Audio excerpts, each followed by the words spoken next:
కొట్టారు బాబాయ్? ఎందుకు కొడుతున్నారని అడుగుతున్నా గాని సమాధానం చెప్పట్లేదు. నాకు చెప్పలేదు, మేడంకి చెప్పలేదు. ఇట్ట కొట్టారు. మనకు చెడ్డ పేరు కదా! ఎందుకు కొట్టారో కనుక్కుందాం అని చెప్పేసి అన్నాడు. అన్నాక ఆ పెద్దాయన కనపర్తి ఎంట్రన్స్‌లో ఆపాడు కార్లు. ఏందయ్యా మేడంతో వచ్చేవాళ్ళని కొట్టారంటే, ఎందుకు కొట్టారు ఏందని అడగటానికి ఆపాడు కారు.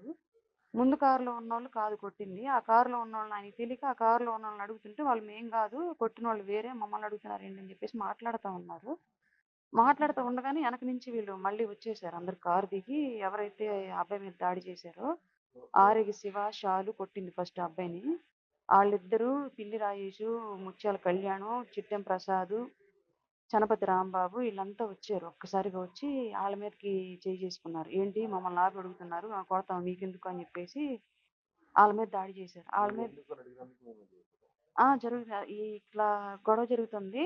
ఇంకా ఈళ్ళ మీద చేసేసరికి వాళ్ళోళ్ళొచ్చి వాళ్ళు తిరగమల్లారు. ఈళ్ళు కొట్లాట జరుగుతుంది.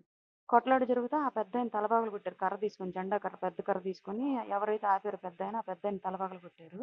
నేను ఇంక అరుస్తా అడ్డం తీస్తా ఉంటే చలపతి రాంబాబు వచ్చి నన్ను కూడబట్టుకుని ఆంతులు లాగి నా బ్రెస్ట్ మీద గట్టిగా ఇట్ట గుద్ది చంపితే సగం గోల పోద్ది.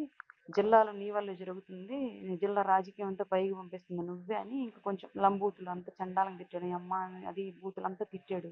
అందరూ విన్నారు. అక్కడ ఉన్నోళ్ళు మొత్తం విన్నారు.